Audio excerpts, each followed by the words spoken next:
జూబ్లీహిల్స్ ఉప ఎన్నిక ప్రచారం జోరుగా సాగుతుంది. హోరాహోరీగా ప్రచారం చేస్తున్నాయి అన్ని పార్టీలు. అయితే మాగంటి సునీత బీఆర్ఎస్ పార్టీ అభ్యర్థి, బీఆర్ఎస్ పార్టీ నుంచి బరిలో దిగుతుంది జూబ్లీహిల్స్ ఉప ఎన్నికలలో.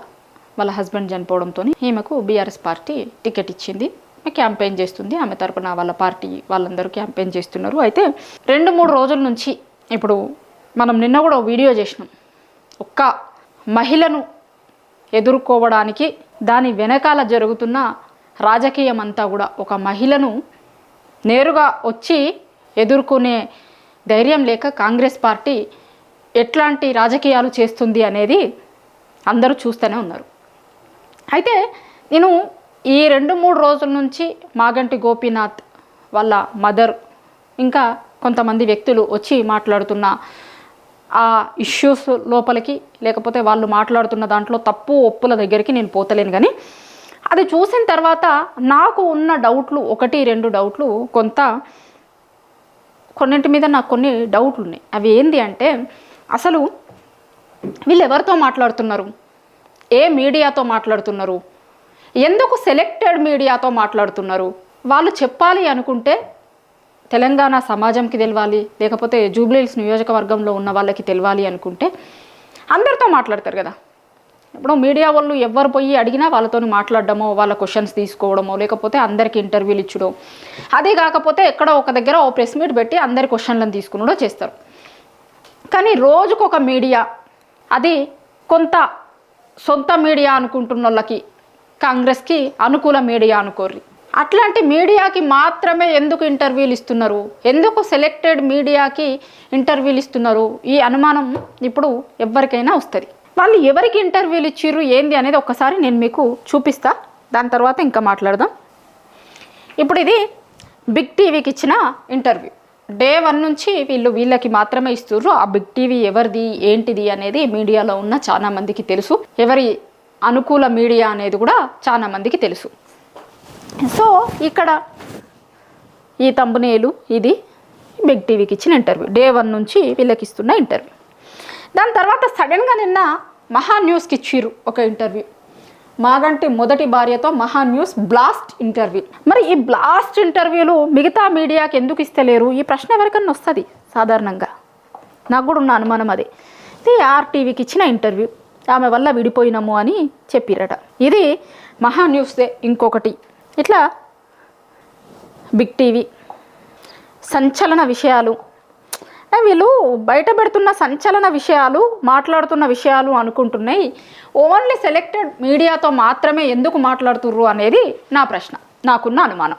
ఓన్లీ సెలెక్టెడ్ మీడియానే ఎందుకు, అది సీఎంకి దగ్గరుండే మీడియాని, సీఎం వైపు ఆయన అనుకూల మీడియా లాంటి దాంట్లోనే ఎందుకు ఇంటర్వ్యూలు వస్తున్నాయి, ఎందుకు ఇంటర్వ్యూలు ఇస్తుర్రు, ఈ ప్రశ్న ఎవరికన్నా వస్తుంది. ఇప్పుడు అందరితో మాట్లాడవచ్చు, ప్రెస్ మీట్ పెట్టవచ్చు, లేకపోతే ఓన్లీ సెలెక్టెడ్గా వాళ్ళతోని ఎవరన్నా మాట్లాడిస్తుర్రా అనే అనుమానాలు కూడా వస్తాయి కదా. ఇగో పలానా ఛానల్ వాళ్ళు వస్తారు, వాళ్ళకి మాత్రమే ఇంటర్వ్యూలు ఇయ్యర్రి అంటే వాళ్ళకి మాత్రమే ఇంటర్వ్యూలు ఇస్తున్నారా, అట్లనే ఏమన్నా జరుగుతుందా అనే అనుమానం ఎవరికైనా, మీడియాలో ఉన్న వాళ్ళకి ఎవరికైనా సహజంగానే వస్తుంది.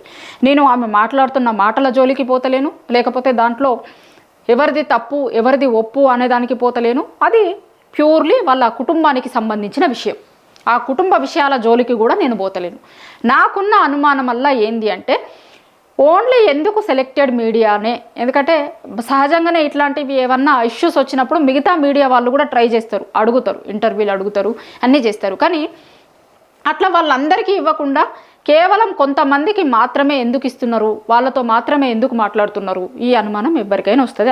అదే నాకు వచ్చిన అనుమానం కూడా. అంటే దీని వెనకాల ఏమో జరుగుతుంది, దీని వెనకాల ఏదో హిడెన్ ఎజెండా ఉంది అనేది ఈ ఇంటర్వ్యూలు ఇస్తున్న ఛానళ్ళు ఇంటర్వ్యూలను బట్టి మనకు అర్థమవుతుంది చాలా క్లారిటీగా. ఇప్పుడు చెప్పకపోయినా దాని వెనకాల ఏంది, ఎందుకోసం ఇదంతా జరుగుతుంది, దీని వెనకాల ఉన్న హిడెన్ ఎజెండా ఏంది అనేది అర్థమవుతుంది. చూసే వాళ్ళు ఎవరికైనా సరే అర్థమవుతుంది. సెలెక్టెడ్ మీడియాని ఎందుకు ఎంచుకున్నారు అనే దాంతో మనకి అది సీఎంకి అనుకూల మీడియాకి మాత్రమే ఎందుకు వీళ్ళు ఇంటర్వ్యూలు ఇస్తున్నారు, మాట్లాడుతున్నారు. ఇప్పుడు మిగతా మీడియా వాళ్ళతో ఎందుకు మాట్లాడతలేరు, ఎందుకు తీసుకుంటలేరు అనేది ఇప్పుడు ఆమె చాలా విషయాలను కూడా చెప్పింది. ఏదో చూడనియలేదు అది ఇది అనేది చాలా చెప్పింది. అయితే అవి అప్పుడు మాట్లాడకుండా ఇప్పుడు ఎందుకు మాట్లాడుతున్నారు? ఇప్పుడు మాట్లాడుతున్న ఇష్యూస్లలో కూడా ఇంకొకటి ప్రధానంగా ఎవరికైనా వస్తున్న అనుమానం ఇంకోటి ఏమొస్తుంది అంటే,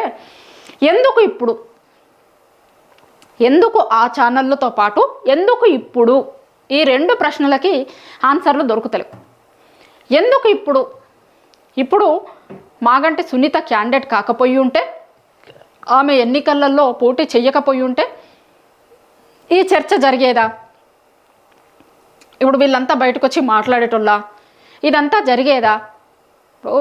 అందరూ ఇప్పుడు ఆల్ ఆఫ్ ది సడన్ ఎందుకు జరుగుతుంది దీని గురించి అనేది ఖచ్చితంగా అందరూ ఆలోచించుకుంటారు. అంత మాట్లాడంగానే మామూలుగానే వచ్చి మాట్లాడుతున్నారు అని ఎవరు అనుకోరు. ఖచ్చితంగా ఇప్పుడు ప్రతి దానికి దాని వెనకాల ఉన్న రాజకీయం ఏంది అనేది ఆలోచించుకోగలుగుతారు. తెలంగాణలో ఉన్న జనాలు చాలా పొలిటికల్లీ మెచ్యూర్డ్ ఉంటారు. ఇప్పుడు ఎందుకు జరుగుతున్నాయి, ఇప్పుడు ఇష్యూస్ ఎందుకు తెర మీదకి వస్తున్నాయి అనే దాని గురించి ఆలోచించుకుంటారు ఖచ్చితంగా. ఇప్పుడే ఎందుకు వస్తున్నాయి, ఎందుకు ఇట్లాంటి మాటలు మాట్లాడుతున్నారు, వీళ్ళు బయట పెడుతున్న మాటలు విషయాలు వాటి జోలికి నేను బోదలుచుకోలేదు. కానీ నేను ముందే చెప్పినట్టు దాంట్లో అబద్ధమా నిజమా అదంతా పక్కకి పెడితే ఎందుకు ఇప్పుడే మాట్లాడుతున్నారు, ఎందుకు సెలెక్టెడ్ ఛానళ్ళతోనే మాట్లాడుతున్నారు, దీనికి సమాధానాలు రావాల్సిన అవసరం ఉంది. ఇప్పుడు ఎందుకు కావాలని జరుగుతుందా ఇదంతా? ఒక మహిళని ఎదుర్కోలేక వెనకాల వైపు నుంచి చేస్తున్న రాజకీయమా ఇదంతా? ఒక కుటుంబంలో ఒక చిచ్చు పెట్టి దాని ద్వారా రాజకీయ లబ్ధి పొందాలనే ప్రయత్నం చేస్తున్నారా ఎవరన్నా? దీని వెనకాల ఎవరన్నా ఉన్నారా? ఏ పార్టీ అన్నా ఉందా? నిజంగా ఉంటే గనక ఏ పార్టీ ఉండే అవకాశం ఉంటుంది? ఏ పార్టీకి లాభం కోసం ఇదంతా జరుగుతుంది? ఇప్పుడు ఇవన్నీ మన ముందున్న ప్రశ్నలు. దానికోసమే నేను ఈ వీడియో చేసిన. మన ముందున్న కొన్ని ప్రశ్నలు ఉన్నాయి కదా ఇప్పటివరకు నేను చెప్పినవి. సో అట్లా సెలెక్టెడ్ మీడియానే ఎందుకు ఇప్పుడు, ఇవి మనకి కనిపిస్తున్న ప్రశ్నలు.